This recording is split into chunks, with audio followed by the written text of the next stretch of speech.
त्या मुलीला घेऊन बाहेर ये, नाहीतर एक गोळी चालेल तर सगळेच्या सगळे वठणीवर येतील.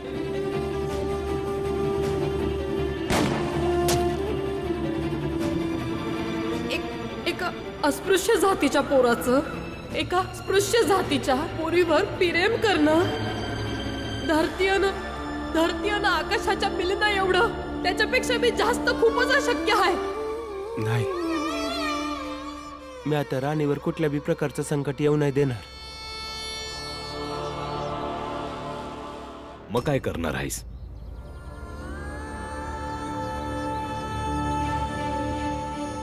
मी सगळ्यात आधी या बंदुकीसाठी गोळ्या जमा करतो, मग राणीच्या आई बापावर हीच बंदूक रोखतो आणि त्यांना समजावतो, जर पुन्हा ते राणीचं काही वाईट करायला इथं आले तर मी त्यांना जीवानीशी मारून टाकेन.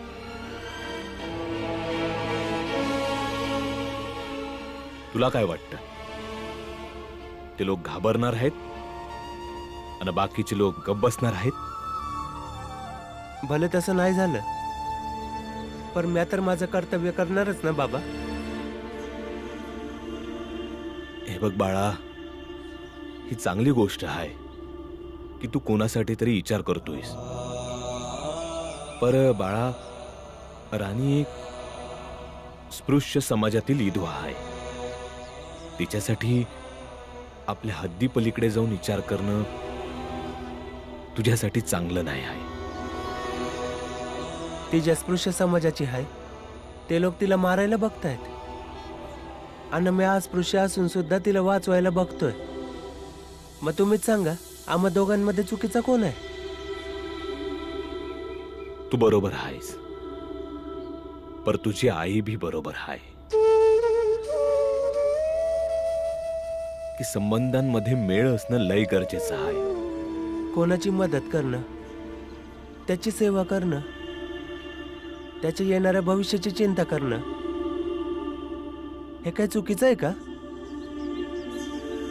हे बघ बाळा, हे प्रेमाचे भाव आहेत आणि कोणावर प्रेम करणं म्हणजे त्याच्यावर आपला हक्क गाजवणं असतो या. आणि जिथं हक्क असतो या तिथे सेवा नसती, स्वार्थ असतो या. आणि जर प्रेम निस्वार्थी असेल, ज्यामध्ये फक्त दुसऱ्याचा आनंद असेल ना की कोणाचा स्वार्थ. बाळदादा, तू हातात ही बंदूक घेऊन का उभा आहेस? चेतावणी द्यायला जातोय. त्यांना ताकीद देण्याऐवजी आपल्याला पोलीस फौजदारांकडे जायला पाहिजे, कारण आज जे त्यांनी केलंय तो लई मोठा अपराध आहे. जर याची तक्रार आपण नाही नोंदवली तर ती लोक इथून पुढे बी असं करतील. भीम बरोबर बोलतोय.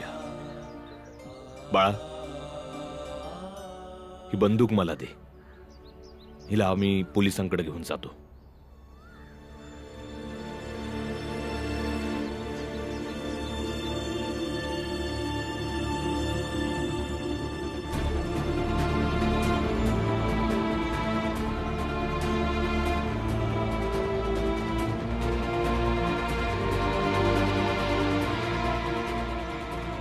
चल भीम.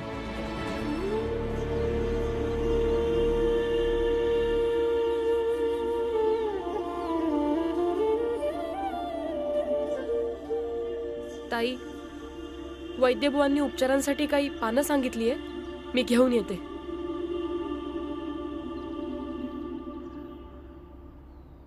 बाळाकडे लक्ष द्या. आई, आत्या, वैद्यबुवा काय बोलले? वैद्यबुवा हेच म्हणले की उद्या सकाळपर्यंत काय नाही सांगू शकत. बाळा,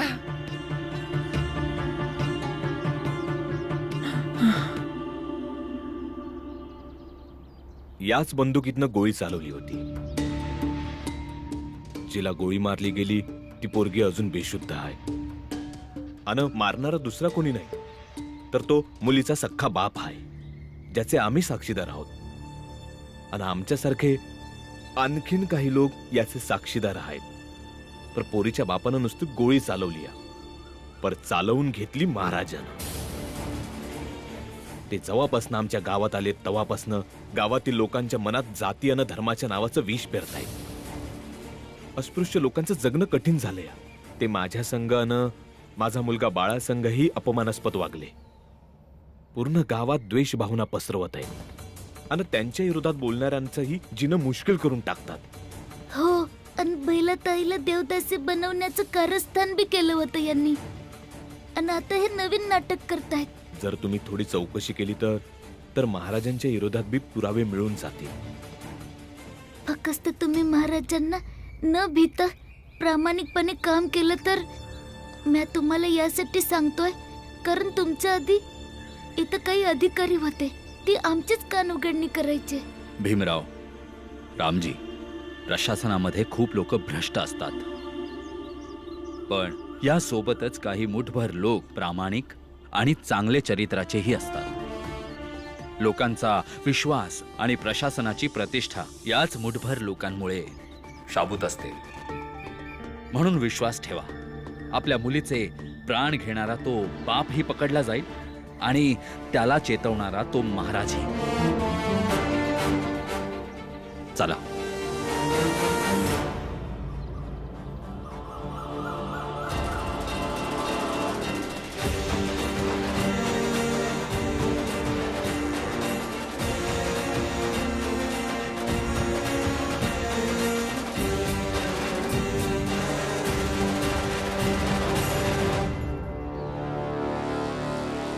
महाराज, सूचना मिळाली आहे की राणीची गोळी वैद्यजींनी काढली आहे आणि शक्यता अशी आहे की ती वाचू पण शकेल.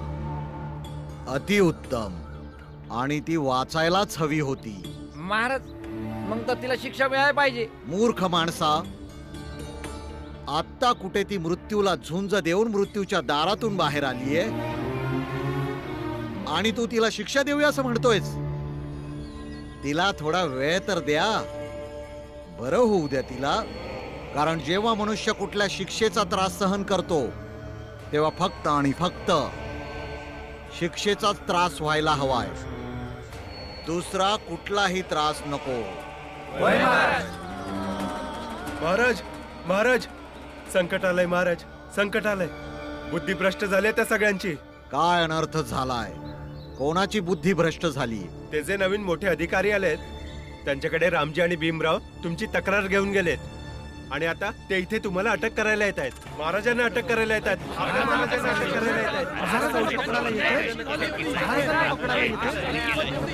अरे असं कसं अटक करणार?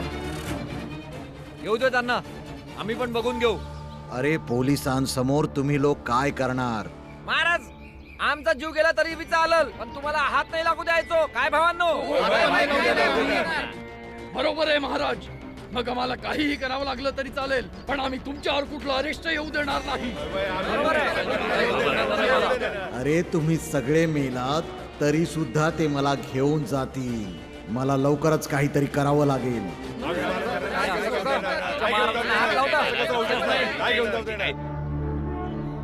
नाही, आम्हाला कुठलीही सुरक्षा नकोय. कारण देव आमच्या सोबत आहे आणि ज्याच्या सोबत देव असतो त्याला कुठलाही मनुष्य काय वाचवणार आहे? हा, तुम्ही लोक जाऊन गाववाल्यांना सांगा की तुमचे महाराज त्या अस्पृश्य जातीच्या भीमराव आणि रामजीच्या कटामध्ये फसू शकतात आणि जर का आम्हाला इथून कोणी अटक करून घेऊन गेलं तर गावकऱ्यांनी हे समजावं की त्यांच्या महाराजांवर नाही, त्यांच्या धर्मावर हल्ला झाला आहे. त्यांच्या परंपरेवर हल्ला केला गेला आहे. आपल्या महाराजांसाठी नाही, पण आपल्या धर्माच्या आणि संस्कृतीच्या रक्षणासाठी त्यांना उभं राहिलं पाहिजे. आणि जर गरज वाटलीच तर प्राण घ्यावा आणि प्राण द्यावा. सर्व काही शुद्ध करण्यासाठी सर्व काही जाळून टाकणेही काही गैर नाही. जा आता तुम्ही. पण महाराज, आम्ही काय करावं? तुम्ही सुद्धा जा आणि तुम्ही लोकांना हे सांगा की जे काही तुम्ही केलं आहे ते धर्माच्या रक्षणासाठी, आपल्या कुळाच्या मर्यादेसाठी, आपल्या रक्ताच्या शुद्धीसाठी केलं आहे. जेव्हा तुम्ही हे बोलाल तेव्हा लोकांमध्ये नवीन चेतना निर्माण होईल. जा.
कशी आहे राणी आता?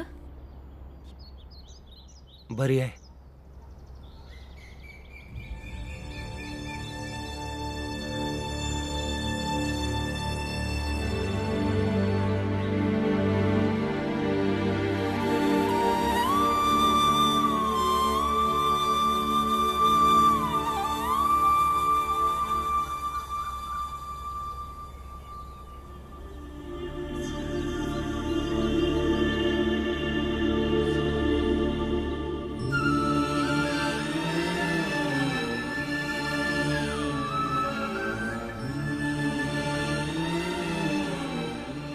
इथंच बस.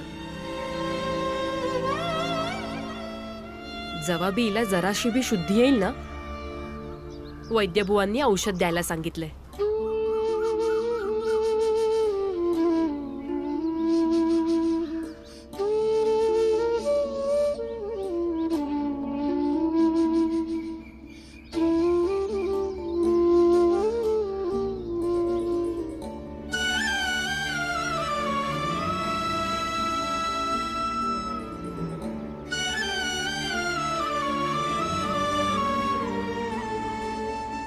आई हाय मी तुझी. तुला तुझ्याही पेक्षा जास्त ओळखते.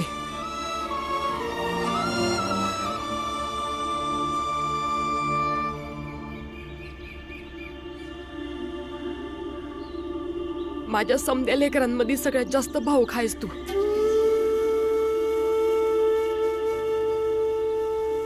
म्हणूनच तर राग बी जास्त येतो आणि नाराजी जास्त होतो.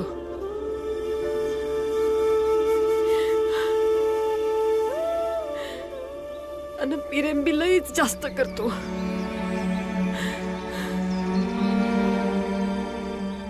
अरे म्हणूनच तर कोणत्या बी गोष्टीचा त्रास लईच होतो तुला.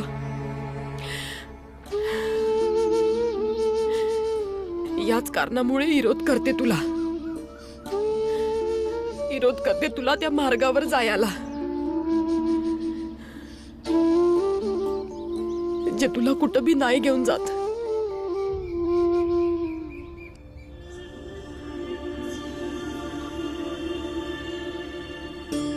माहितीये मला तुझं असलेलं प्रेम सुद्धा, आपली जात सुद्धा,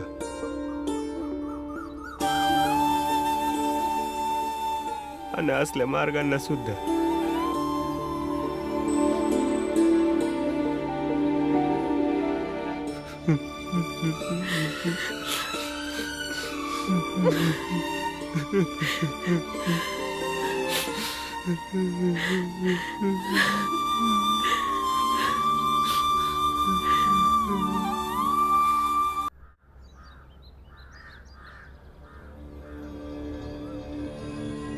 अजूनही कुणी आलं नाही.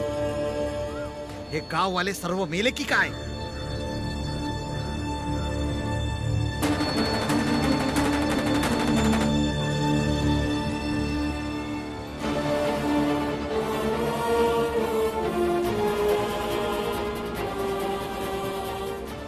फौजदार साहेब, माझ्या नवऱ्याला सोडून द्या फौजदार साहेब.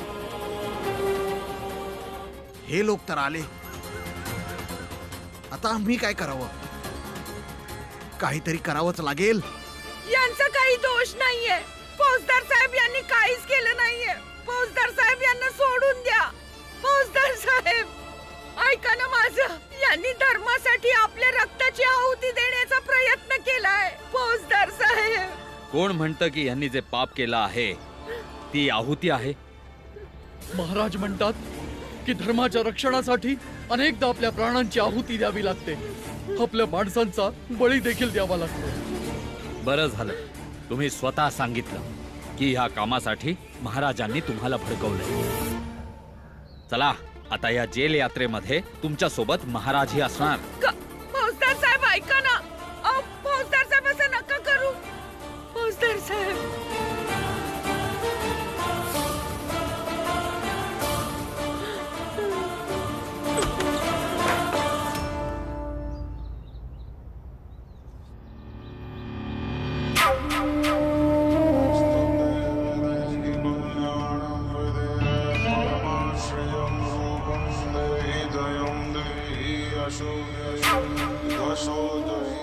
महाराज उठा, चला आमच्या सोबत ठाण्यात. महाराज, आम्ही तुम्हाला अटक करायला आलो आहोत. ऐका महाराज. मूर्ख माणसा, एका देवाच्या प्रतिनिधीला शिव कसा काय शकतोस तू? तर चला आमच्या सोबत. तुम्हाला जे काही बोलायचंय ते ठाण्यात जाऊन सांगा.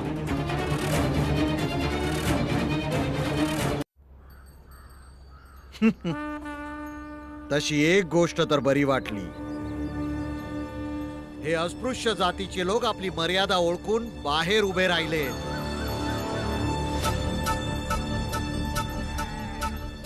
आणि एका गोष्टीचं वाईटही वाटलं की तुम्ही एक अधिकारी असूनही अशा अधर्मी आणि पापी लोकांच्या प्रभावात येऊन आम्हाला अटक करायला आलात. हे ज्ञान आणि भाषण आपल्या भक्तांना द्या. कायद्याला तुमच्या या ज्ञान आणि भाषणाची काही गरज नाहीये. हवालदार, अटक करा यांना. काय वाटतंय? हे 3 हवालदार आणि तुम्ही मिळून काय खरंच आम्हाला इथून अटक करून घेऊन जाऊ शकाल? महाराज, एक तिरडी उचलण्यासाठी 4 लोक लागतात आणि आम्ही तर जिवंत माणसाला घेऊन जायला आलो, ज्याच्यावर आरोप आहे की त्याने एका विधवा मुलीच्या हत्येचा कट रचला. बांधा यांना रशीने. बघा,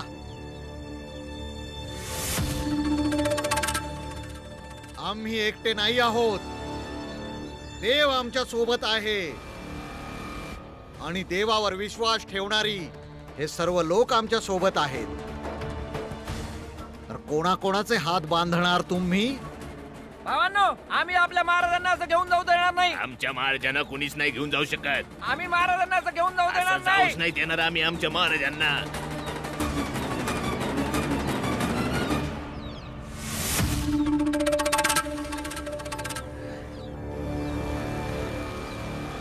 जो गर्दीमध्ये या सगळ्यांचं नेतृत्व करतो आहे याला तर तुम्ही ओळखतच असाल. तुमच्याच विभागातला आहे, तुमच्याच कार्यालयातला आहे.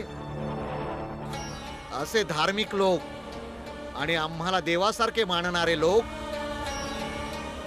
खूप असतात सगळीकडे. म्हणूनच आमच्या विरोधात काही कारवाई केलीत ना तर या सगळ्या लोकांच्या नजरेत अधर्म समजलं जाईल. आणि हे सर्व लोक इथे असताना काय खरं तर हिम्मत होईल का तुमची आम्हाला अटक करून इथून घेऊन जाण्याची?